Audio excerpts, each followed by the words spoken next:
नमस्ते, प्रणाम। आज की शुरुआत हम ध्यान से करते हैं। बिल्कुल सीधा बैठें, आंखें बंद रखें, रीढ़ की हड्डी को सीधा करें, बिल्कुल सहज और सीधा बैठें।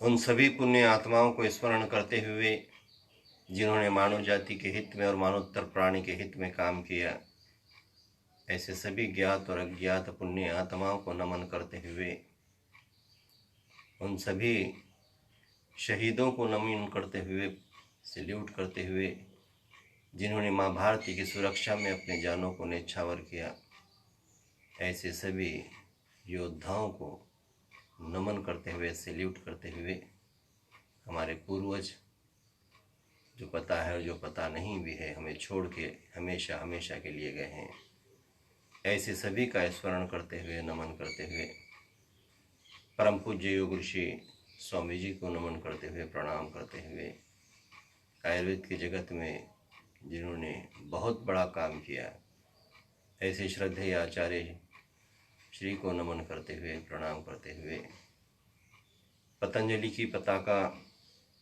जिन 3 कंधों पे है, हमारी बहन साध्वी देवप्रिया जी, आदरणीय डॉक्टर जयदीप जी, आदरणीय राकेश मित्तल जी, ऐसे सभी को नमन और प्रणाम करते हुए, जितने भी पतंजलि और योग के क्षेत्र में काम कर रहे हैं, ऐसे सभी भाई और बहनों को प्रणाम करते हुए, नमन करते हुए, थोड़ा सा अंतर्मुख हो जाएं, बिल्कुल शरीर को सीधा रखें, लंबा गहरा सांस भरें, दीर्घ श्वसन, डीप ब्रीदिंग।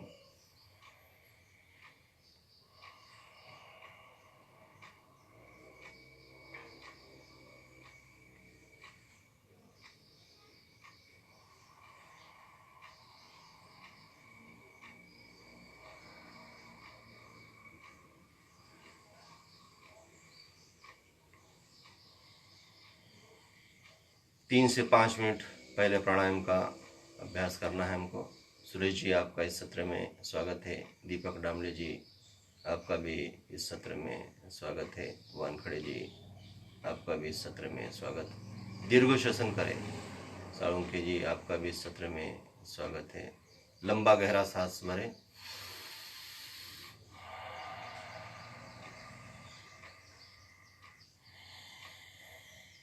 दीर्घ श्वसन,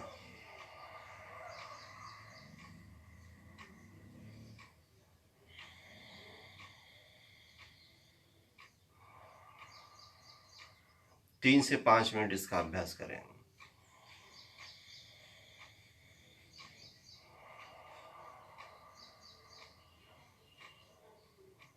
पहले प्राणायाम का अभ्यास भस्त्रिका प्राणायाम, जिससे हमारे नासिका के द्वार खुल जाते हैं और लंग्स तक जो हमारी हवा जाती है, जो ऑक्सीजन आता है, जो रास्ता है, उसे हम साफ कर लेते हैं।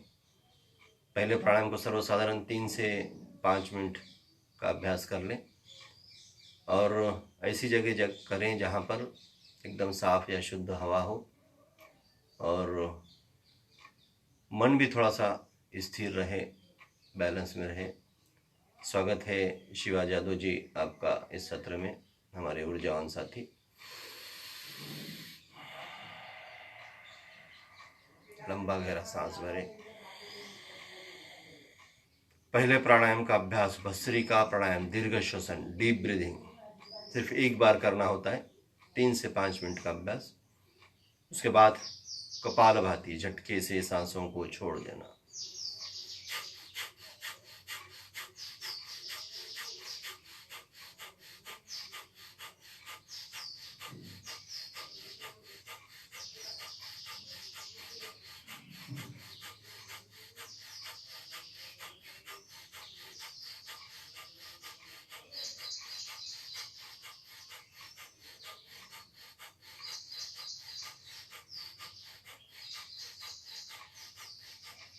इस तरह लगातार,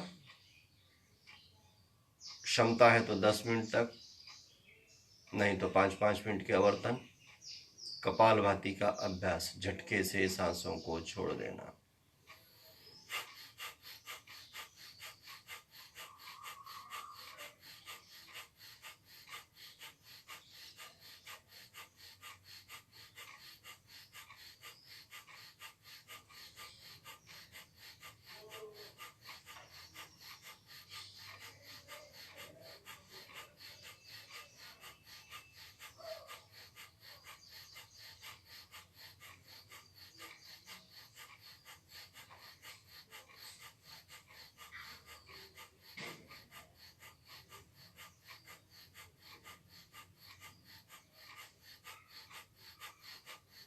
इस कपालभाति को धीमे धीमे या फिर हम तेज भी कर सकते हैं, अपनी अपनी क्षमता के अनुसार करना है।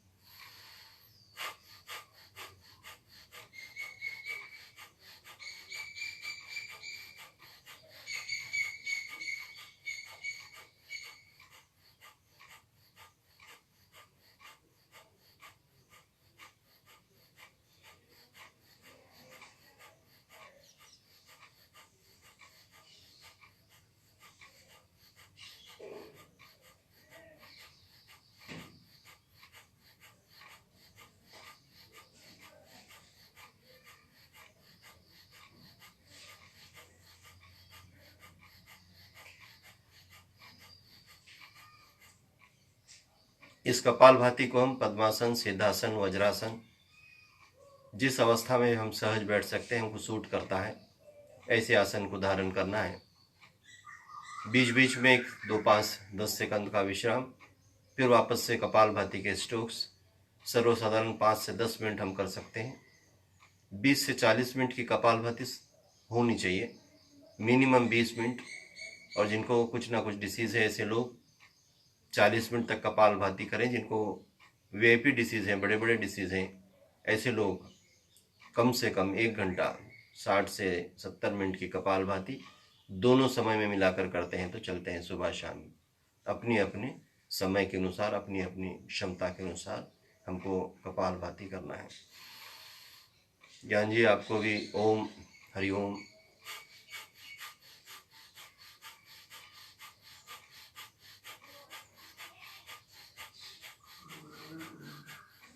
इस कपालभाति को हम दोनों नासिका से कर रहे हैं, कम से कम 20 से 40 मिनट। अपनी अपनी डिसीज अनुसार, अपने अपने शरीरानुसार आपको इस कपालभाति को करना है। एक एक नासिका की भी कपालभाति आप करें।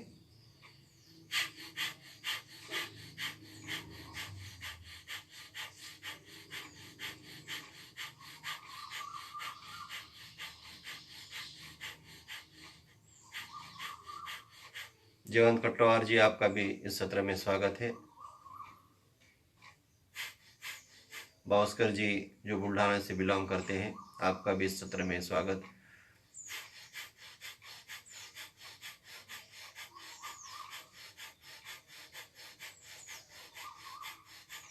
एक एक नासिका की भी कपालभाति हो, जिससे ये रास्ता जो है बिल्कुल साफ हो जाए, दोनों तरफ के भी रास्ते, और दोनों नासिका भी कपालभाति। सिद्धासन, पद्मासन या फिर वज्रासन, हम कोई एक स्थिति में इन प्राणायामों का अभ्यास कर सकते हैं, जैसे भी आपको लगता है।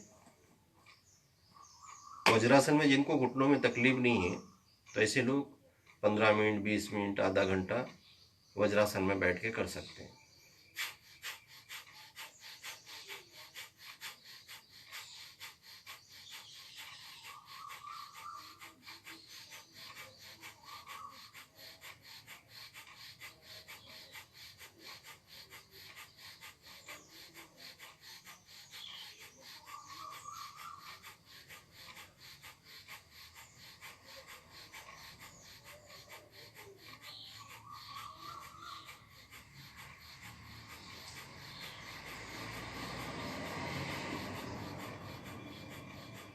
वैसे दोनों नासिका की, एक एक नासिका की भी कर सकते हैं, या फिर अनुलोम विलोम प्राणायाम। हमेशा एक एक नासिका की करते समय राइट नोस्ट्रल्स को चालू रखिए, लेफ्ट को करिए।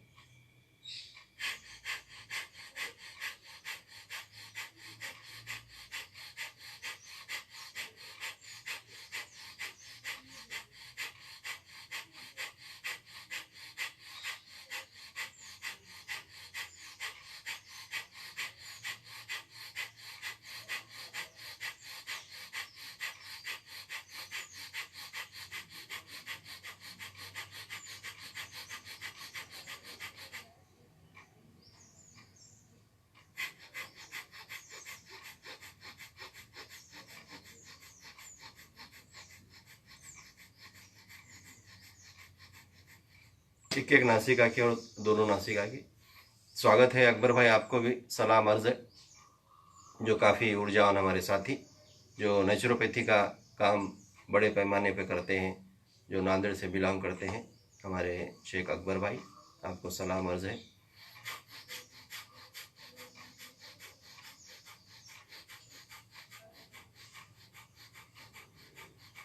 आश भावस्कर जी, ओम, आपको भी प्रणाम।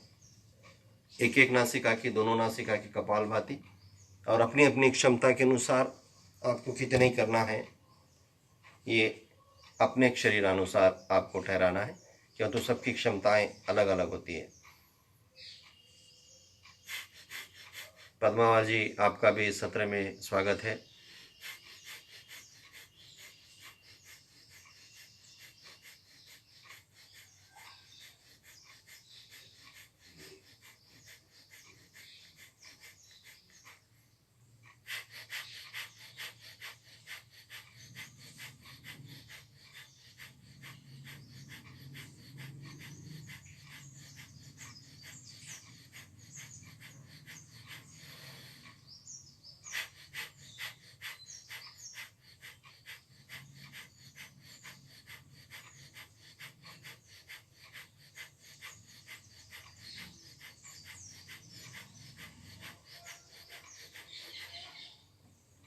एक एक नासिका की, दोनों नासिका की, और कुछ सवाल कल भी पूछे गए थे, आज भी पूछे जा रहे हैं, तो उन कुछ सवालों का जवाब आप लोग कपालभाति करते रहें। एक एक नासिका की करें, दोनों नासिका की करें, या फिर अनुलोम विलोम करें। गर्मी है तो शीतकारी शीतली,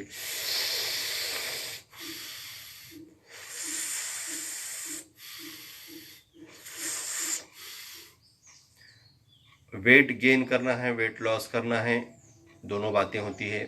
और एक ये सवाल था कि नींद के लिए पूछा गया था कि नींद कम आती है, नहीं आती है, या फिर आती है तो बहुत गहरी नहीं आती है।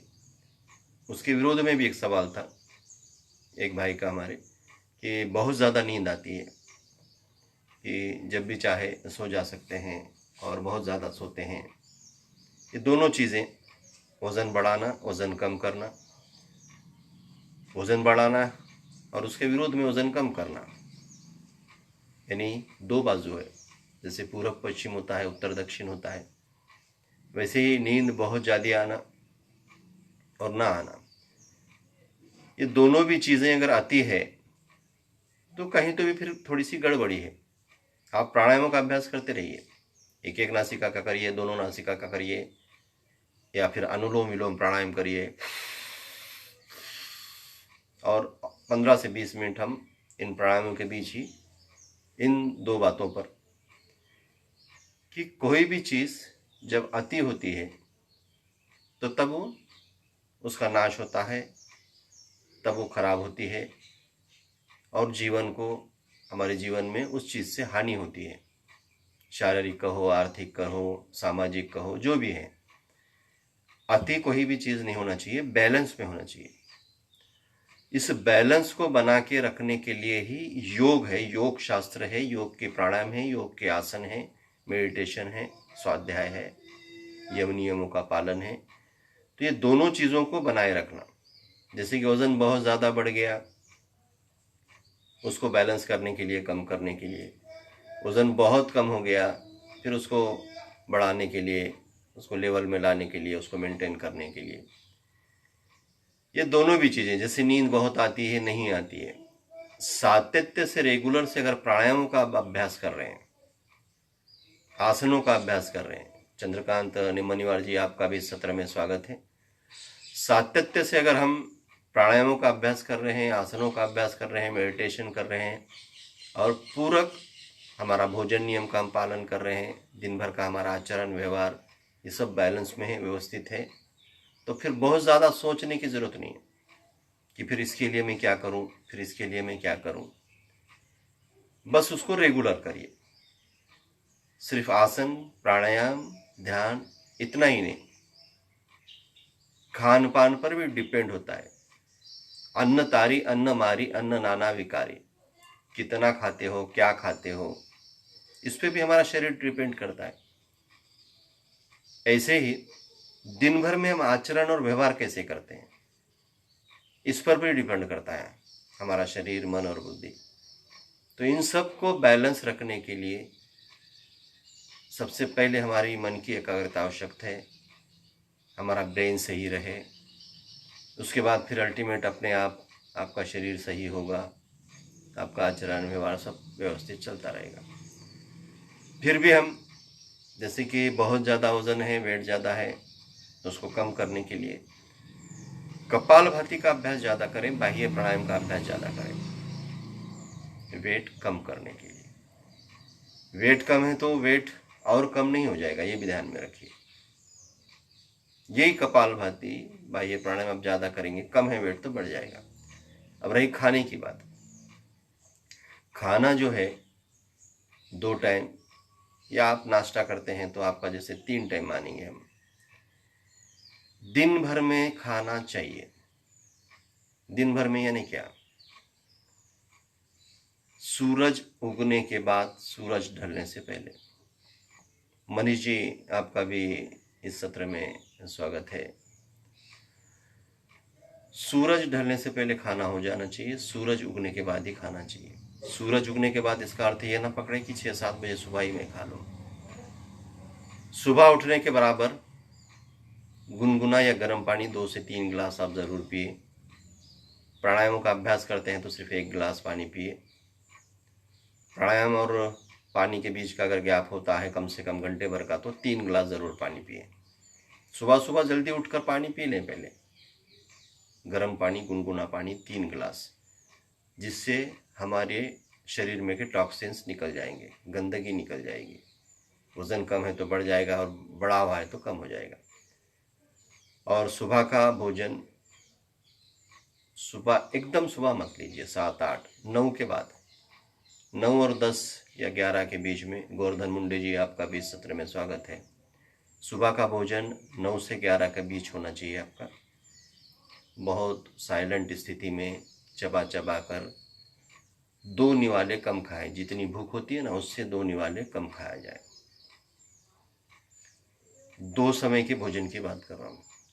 आपका नेक्स्ट भोजन होना चाहिए शाम में 4 से 5 के दरमियान, मैक्सिमम 6 बजे। सूरज ढलने के बाद तो आपको खाना नहीं चाहिए। विनोद पाटिल जी आपका भी स्वागत है। सूरज ढलने के बाद तो हमको खाना खाना ही नहीं है। गोकुल गुगे जी काफ़ी ऊर्जावान साथी जो नासिक से बिलोंग करते हैं, आपका भी स्वागत। ओम प्रणाम भैया। रात में तो आपको खाना खाना ही नहीं है, सूरज ढलने से पहले खाना चाहिए। जो नाश्ता कर रहे हैं फिर वो इसमें उसको कहाँ एडजस्ट करते हैं आप देखिए। मैं 2 समय का आपको खाने का नियम बताया है कि 9 से 11 के बीच, और शाम में 4-5, मैक्सिमम 6 बजे। नहीं होता है तो 7 बजे से पहले। ये 2 समय आप खाना खाएं। प्राणायामों का अभ्यास रेगुलर करें, कुछ आसनों का अभ्यास भी रेगुलर करें। दिन में कम से कम 3 गिलास गर्म गुनगुना पानी पिए। बाकी का भी पी सकते हैं, दिन भर भी पिएगा तो अच्छा ही रहेगा। किंतु ये नियम तो आप बना के रखो कि दिन में से 3 बार गर्म पानी, गुनगुना पानी 3 गिलास ज़रूर पिए। और जब भी पिए पानी बैठ कर पिए, आराम से पिए, घुट घुट कर पिए। तो इससे आपका वज़न एकदम से ठीक रहेगा, ना कम रहेगा ना ज़्यादा रहेगा। भोजन बहुत महत्व रखता है, अन्न बहुत महत्व रखता है। और आपको जो सहज पचता है, आपके शरीर को जो सहज सूट करता है, ऐसे भोजन को ही ग्रहण करें। आपको जो सूट करता है। फिर भी भोजन में मैदे से बनी हुई चीज़ें ना के बराबर, अपवाद स्थिति में छोड़िए, किंतु मैदे से बनी हुई चीज़ें ना खाइए। जितना हो सकता है नमक एकदम कम, और सबसे अच्छा होगा कि सेंधा नमक आप यूज़ करें। शक्कर का प्रयोग ना के बराबर करें, कभी तो भी अपवाद ठीक है। उसके जगह आप गुड़ का प्रयोग कर सकते हैं, शहद का प्रयोग कर सकते हैं मीठे के लिए, शक्कर का प्रयोग ना करें। तो ये रही भोजन की बातें।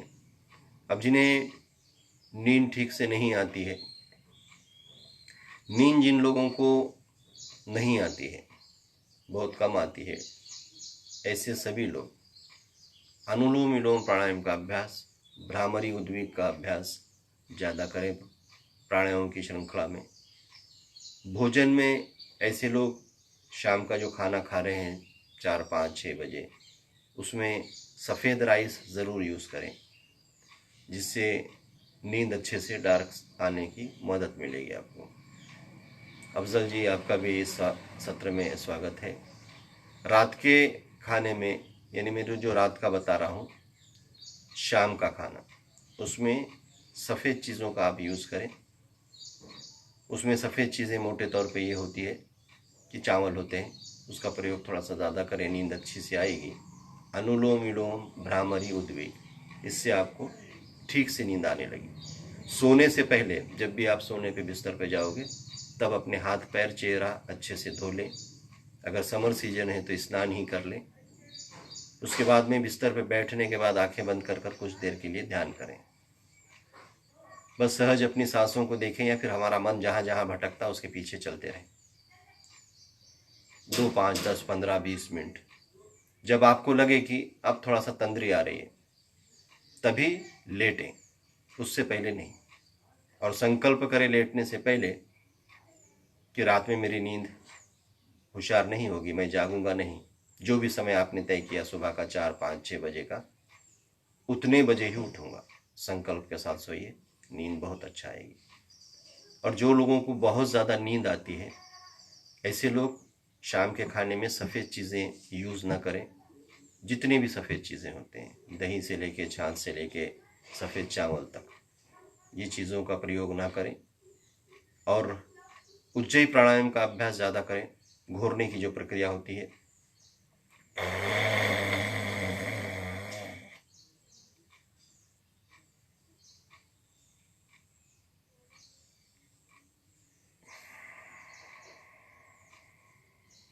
घर्षण युक्त सांस भरकर कुछ देर के लिए सांस को रोककर उसके बाद छोड़ते समय राइट नोस्ट्रल्स को बंद करके लेफ्ट से छोड़ना है। इसका प्रयोग ज़्यादा करें।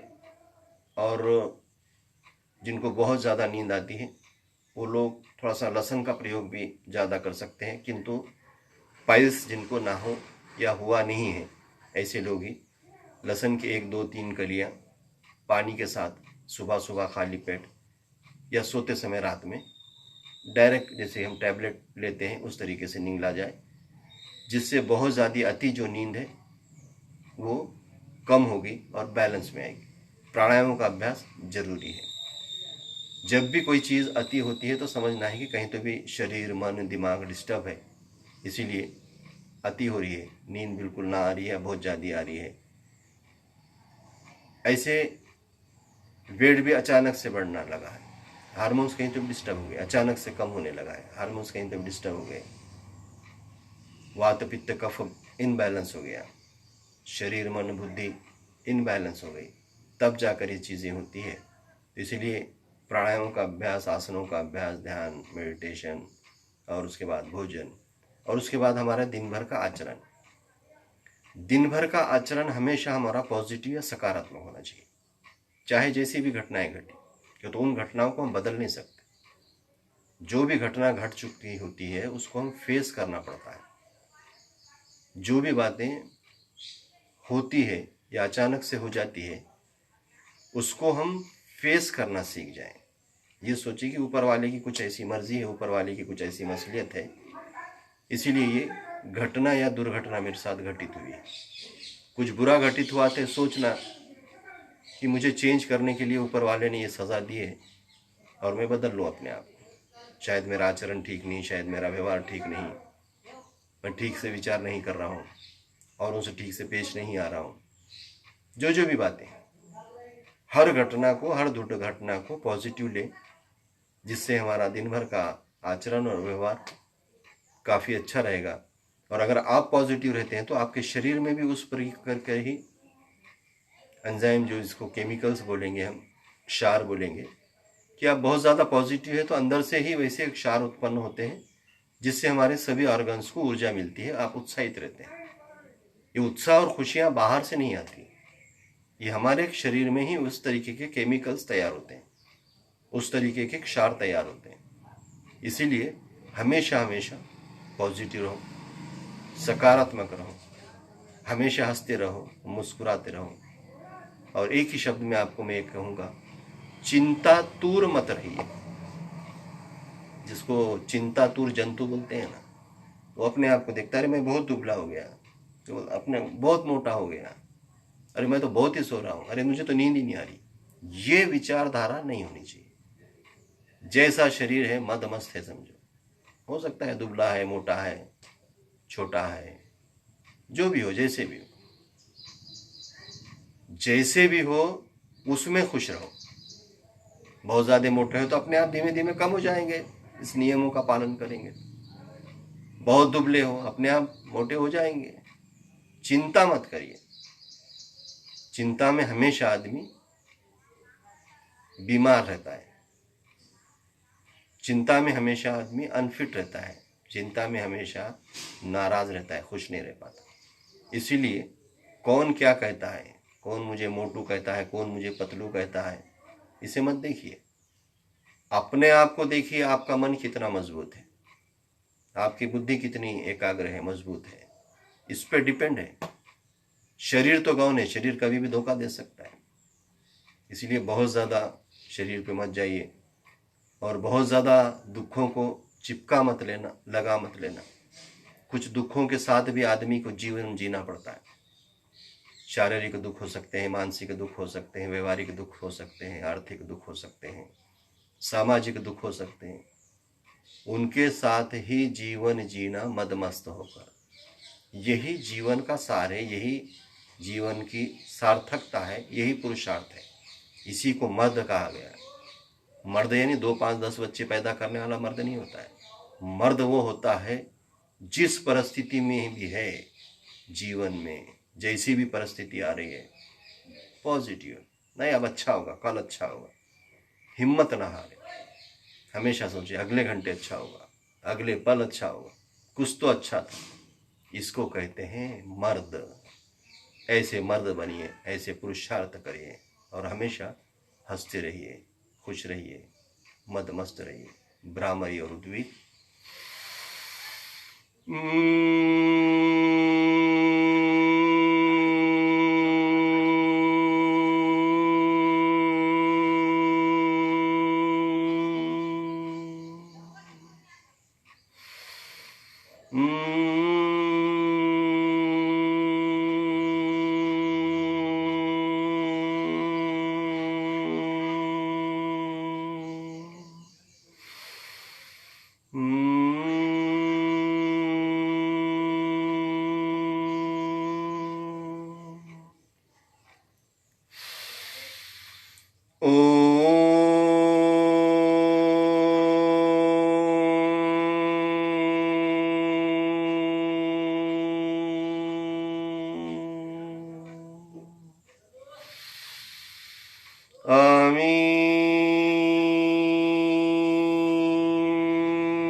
इन्हीं तरंगों में डूब जाना, इसी वाइब्रेशंस में डूब जाना जो हमें शांत कर देते हैं, स्थिर कर देते हैं, आत्मविश्वास से भर देते हैं, सकारात्मकता से भर देते हैं।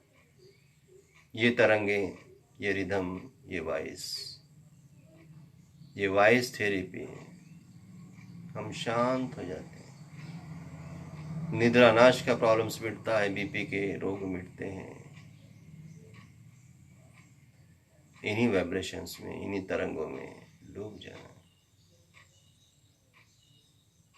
अंतर की यात्रा महत्व की है। अपने आप में देखो, अपने आप को देखो, अपने गुणों को देखो, अपने अवगुणों को देखो। औरों को देखने से बेहतर मैं अपने आप को देखूं। सभी परंपराएं, सभी कर्मकांड यही कहते हैं। गीता कहो, कुरान शरीफ कहो, बाइबल कहो, यही कहती है कि अपने आप को देख, अपने अंदर झांक, उसमें जो अच्छे गुण है उसे बढ़ा और जो अवगुण है उसे नष्ट कर। इसी को स्वाध्याय कहते हैं, आत्मचिंतन कहते हैं, छिल्ला कशी कहते हैं। यही होती है इबादत, यही होती है पूजा, यही होती है प्रेम। अपने आप को देखना, अंतर की यात्रा, अंतर की यात्रा। पिंड ही ब्रह्मांड है, समस्त लोक उसमें निहित है। बाहर कुछ नहीं मिलेगा, बाहर गहमा गहमी है, कंपटीशन है, गति है, एक दूसरे को खींचना है, बेचैनी है, रफ्तार है। अपने अंदर झांकोगे, अंधेरा ही अंधेरा, शांति ही शांति, चिर शांति है। अपने आप को भी देख लिया करो, अपने आप में डूबा करो। इसी को कहते हैं इबादत, पूजा, प्रेम। अपने आप को देखना, अपने गुणों को बुढ़ाना और अवगुणों को नष्ट करना। संकल्प करें आज दिन भर के लिए, ये सोचे कि आज दिन भर का इतना ही मेरा जीवन है, बस मैं 12-15 घंटे जीने वाला हूँ। उसमें जो जो अच्छा हो सकता मैं वो करूँगा, जो जो पॉजिटिव है वो मैं करूँगा, जो मेरे हित में है, मेरे घर के हित में है, मेरे गांव के हित में है, मेरे शहर के हित में है, मेरे राष्ट्र के हित में है, मानव के हित में है, मानवोत्तर प्राणियों के हित में है। ऐसे मैं आज करूँगा। जो भी नकारात्मकता है उससे दूर, जितने बैड हैबिट से मेरे अंदर आज मैं नहीं करूँगा, संकल्प करता हूँ। संकल्प के साथ आज का मेरा 14, 15, 16 घंटे का जितना भी जीवन होगा, इसी को एक जीवन ही समझ लो। जैसे सो जाए वो मृत्यु को प्राप्त हो गए। एक दिन हमारे हाथ में है, उसमें आप जो जो अच्छा कर सकते कर लेना, बस यही संकल्प। मेरे राष्ट्र की ये विशेषता, अनेकता में एकता, इस एकता के लिए, इसकी अखंडता के लिए, इसे धष्ट पुष्ट होने के लिए, इसे सक्षम होने के लिए मैं सदा सदा भाईचारा का संदेश फैलाऊंगा, मानवीय मूल्यों का सिंचन और संवर्धन करूंगा। अनेक होते हुए भी हम एक हैं, अनेक भाषाएं हैं, अनेक कर्मकांड है, अनेक पहरावे हैं, अनेक प्रकार के व्यंजन हैं, तब भी हम एक हैं। ये एकता बनी रहे, इसे मजबूत करने के लिए मैं सदा प्रयत्नशील रहूंगा। तो ही मेरी माँ भारती की उन्नति होगी, प्रगति होगी और वो दिव्यता की ओर, भव्यता की ओर बढ़ सकेगी। मन में एक भाव, इस सृष्टि पे जितने भी जीव और जंतु हैं, सूक्ष्म से सूक्ष्म, महाकाय से महाकाय, वो निर्भय हो, भय मुक्त हो, निरामय हो, स्वस्थ मुक्ति हो। इन्हीं भावों के साथ दोनों हाथों का दर्शन करें, चेहरे से फेरे, नम्र होकर भूमाता के दर्शन लें। ओम प्रणाम। कैलाशी में और जी आपका भी इस सत्र में स्वागत, संदीप जी आपका भी इस सत्र में स्वागत।